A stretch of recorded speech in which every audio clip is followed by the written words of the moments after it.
Hey everybody, Animal Man here. Today we're going to do a quick video on a bug out bag, but specifically it's a 72-hour bag or a 72-hour kit type of bug out bag. And I know there's all different types of bug out bags out there. You know, there's get home bags, bug out bags, gold bags, 72-hour bags, inch bags.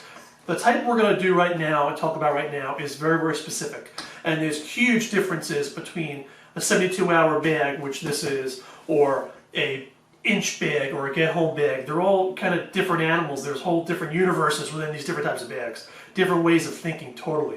So with this one, the idea with this is it's not tactical, it's not crazy, all kinds of crazy tools and stuff. This is just a normal bag for people that everybody, I believe, should have in their house, that if there's a moment's notice, you need to leave, you need to evacuate, if it's a natural disaster, there's a death in the family, maybe you just want to go and be by your family's side. If someone gets admitted to the hospital, you know, if you're a parent and your child gets admitted, you're just going to be there with them and plan about the hospital the whole time. If they're admitted, you're staying there.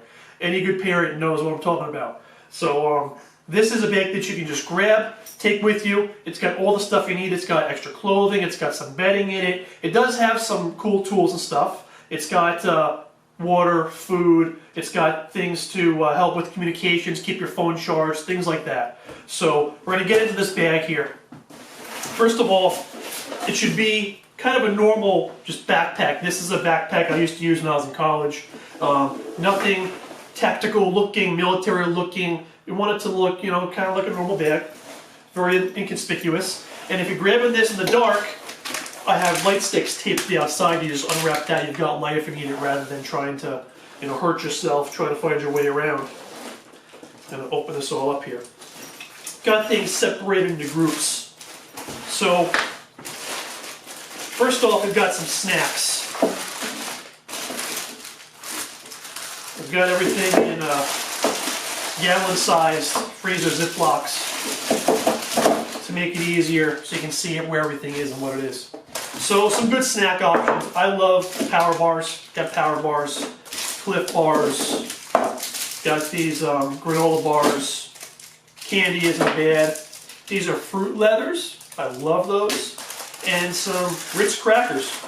I also have some drink mixes left over from MREs. And these are like the lemonade base mix, because water gets old pretty quick. If you ever went backpacking and all you have is water, you know, you get sick of it. So that'd be something kind of different. Here I've got some blueberry jam. You can put that on those crackers. And I've got this big thing of peanut butter. A smaller one would be better, but this is what I had in my pantry. Show this to you for right now. So you've got peanut butter, jelly, and crackers. It's like a peanut butter jelly sandwich, basically. Little tiny sandwiches. So that's our snacks that we have. We've got the stainless steel water bottle, which, you know, if you've ever been to one of my survival programs before, you know I love these. I believe everyone should carry these instead of the plastic recyclable Poland Spring bottles with them anyway. This is a clean canteen, the best ones on the market in my opinion. So that's full of water right now. You've got ways to carry more water and to purify your water as well. So I'll show you what's in here. First of all, we've got additional water storage. This is a platypus container. I think this is a 2-liter. And then we've got a Sawyer Mini water filter. I really do think this is the best water filter on the market right now, or one of the best. It fits normal water bottles, soda bottles. It fits this platypus bag, and it comes with a syringe to back flush it to clean it out. And it comes with a bag, a squeeze bag. So I've got all that in there. And this thing can filter 100,000 gallons. And it's got no moving parts to break on you. So that way you can get some more water from some swimming pool or a questionable water source. Wherever you are, you can get more water, purify the water, fill up your bottle, fill up your bag. Okay, now, toiletries. This is the toiletry bag. You gotta have TP. Smush through all the TP. If that's too much for you, you can always take the toilet paper tube out, smush it down a little bit flatter, or you can unravel half the tube. Only have half a tube. This is like one of those ShamWow towels. soap in a soap container. Got wet ones wipes. These are to either clean yourself or to wipe your hands to use as like sanitizer. Got some foot powder. You can use that in your private areas, your armpits, your feet, wherever you need to. Bug repellent in this little thing.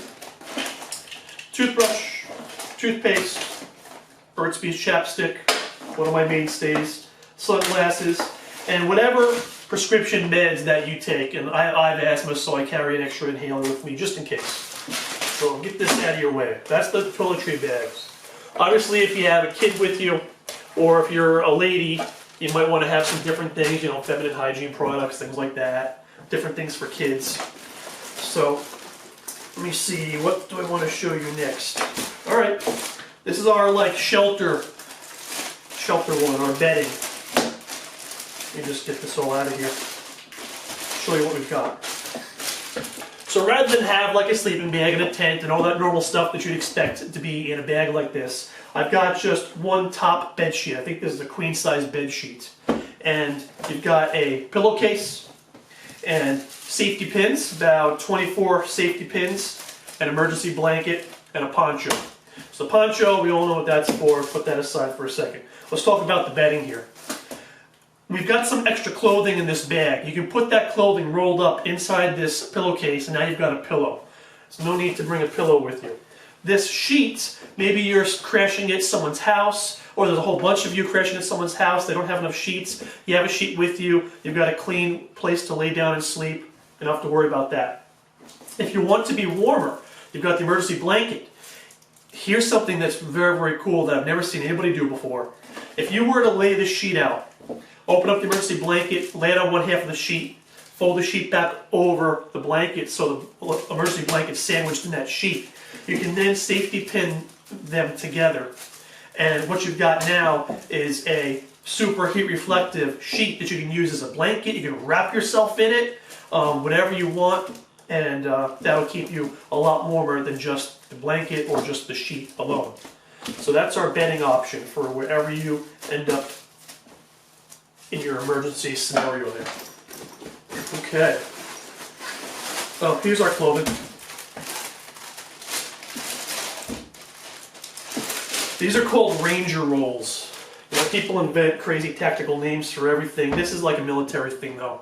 And these are the Ranger rolls. Each one of these has a t-shirt, socks, and underwear in it.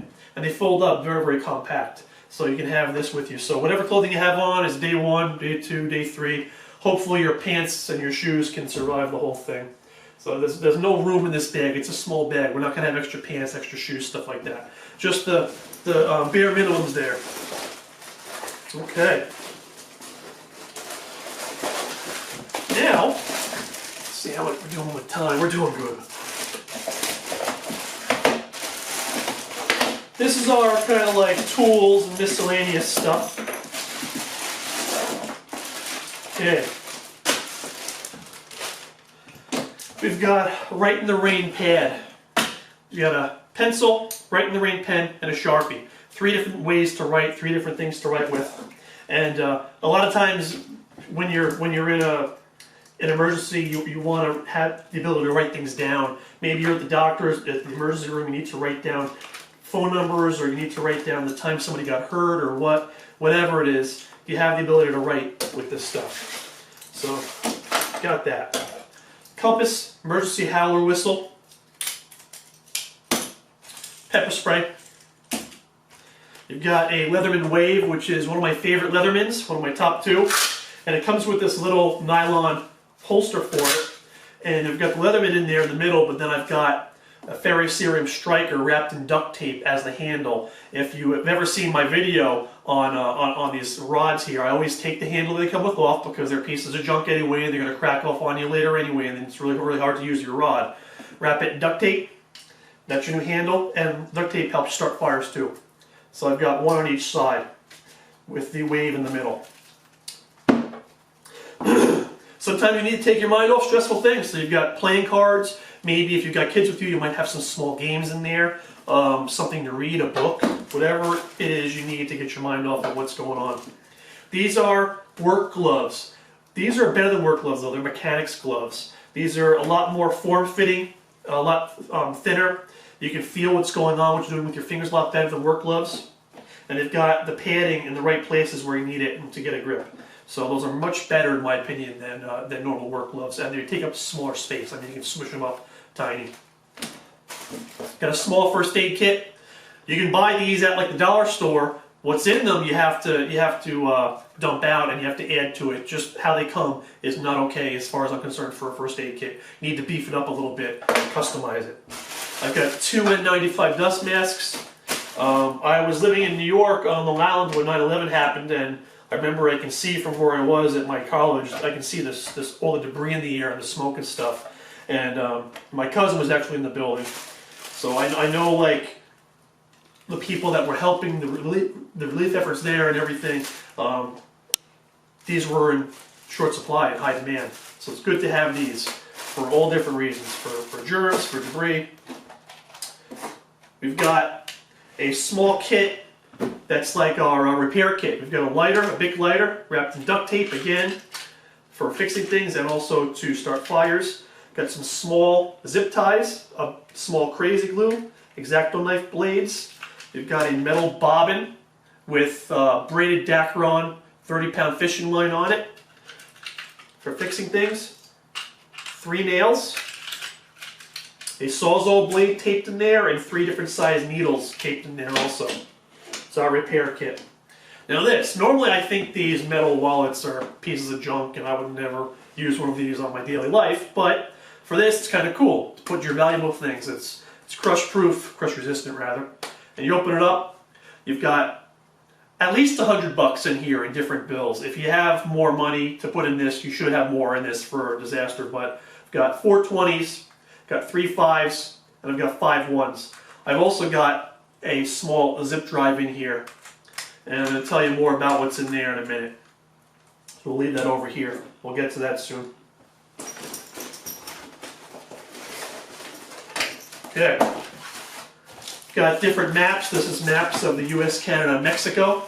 We've got, because I live in Massachusetts, we've got a Massachusetts, Connecticut, Rhode Island map and a New York map in here. So my family's in New York.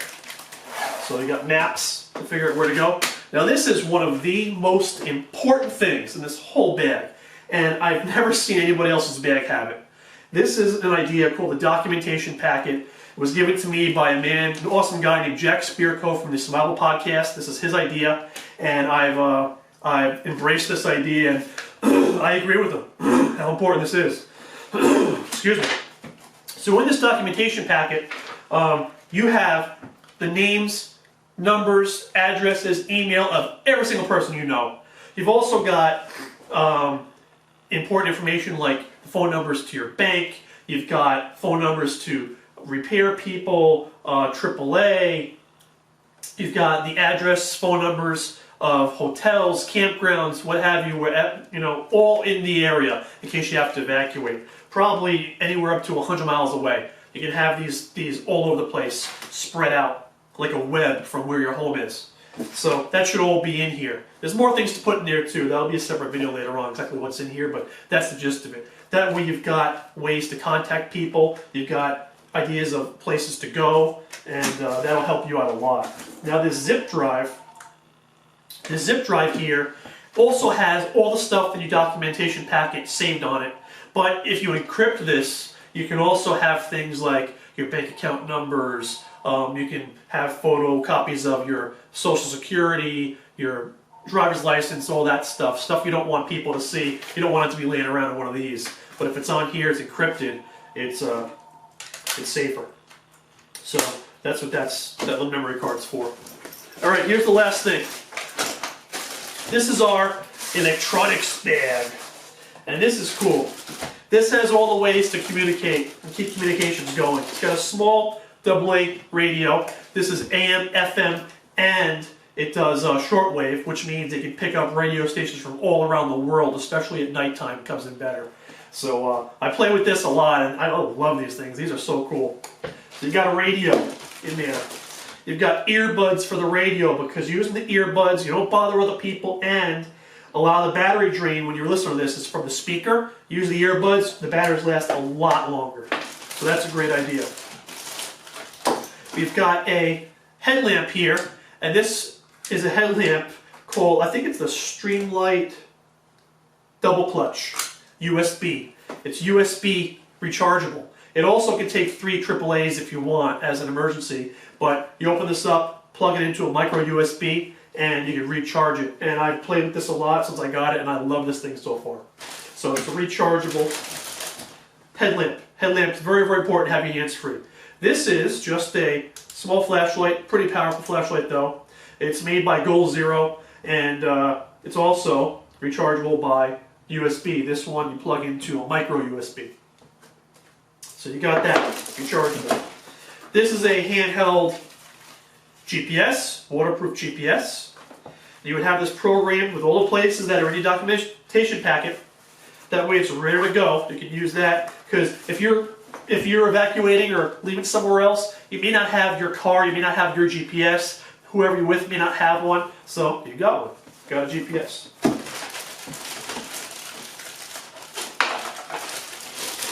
This is also by Goal Zero. This is, I forget what the heck this thing is actually called, but it's the thing that holds the batteries, and it can also recharge other electronics from it. And I like this because it's got its own built-in flashlight there. It's a weak flashlight, but it works, LED flashlight. And it takes batteries. Rather than have one of those cell phone chargers that you plug into USB, charge it, and take it with you, and then you can plug your phone into it, it's got its own lithium-ion built-in battery. This, I think, might be one step better because you have the ability to then take these AA's out of it if you want to work your radio, to work your GPS, whatever else you have. So it can be one or the other. It can be in here, and you can use this to charge your flashlight. You can use it to charge this flashlight, or you can just have this with its flashlight, or take the batteries out and put them in the other things. So that's great. This is I got this for $8 on clearance. This is an LED light stick. I think it's got 10 LEDs on there, and it plugs into here. And I'll show you. Turn that on. You've got light, so this can sit on the desk. It's like a reading light. So that's kind of cool too. If you don't want to bug anybody, you don't have to use your headlamp. You can use that for a reading light. This is also by Goal Zero. So, the batteries in here. The batteries that come with the Goal Zero packs I don't think are the best batteries, so I put Eneloops in here. These are, I think, the best rechargeable batteries on the market in the entire world. And these are AA Eneloops. I've got 4 more extra ones in here, all charged up. Because if you want to use this to charge things or for the light, you can't use it with the batteries out of it. So you have to have extra batteries. That way you can run the radio, run the GPS, and still have batteries in here charging or ready to go. And the last part is, this is the solar panel that comes with the Goal Zero kit. It's a little solar panel, not that powerful, but in emergency, if you needed to, you can charge things from it. Then I've got all kinds of goodies that are in here. I've got, first of all, I've got an adapter for rechargeable AAAs, if you're able to get those. I don't have any in here, but if you wanted to, they can fit inside this also to recharge them. And this hooks up to the solar panel. The solar panel can charge batteries in this, which is kind of cool. That's what this is for. I've also got a USB to mini USB to charge the Goal Zero flashlight. So that cord is, I've got this cord. This is a USB to micro USB to charge, what the heck was it? To charge the headlamp and also my cell phone, my Android phone. So that's in there to charge your phone. Now, with this also, you've got a house plug to charge your cell phone if you're at someone else's house. You've also got a car plug. This is a big one, but that's what I had to put in here. And this can go in the 12-volt socket of a car to charge your cell phone. So you can also use this this cord and plug this Goal Zero into a computer. You can also plug it into a car 12-volt socket or someone's outlet in their wall to charge up this and your batteries also. So it's got like redundancies. You can do this all different ways. So wherever you are, you've got some way to get power to get your lighting, get your radio, get your GPS working. So I hope you guys like this idea. I'm going to have videos later on breaking down exactly, how these work, showing you how different things work and go together. But I love this idea, and I wish more people had this, and I hope you guys enjoyed it. Please subscribe to my channel, Animal Man Survivor, if you liked what you saw today. Take care.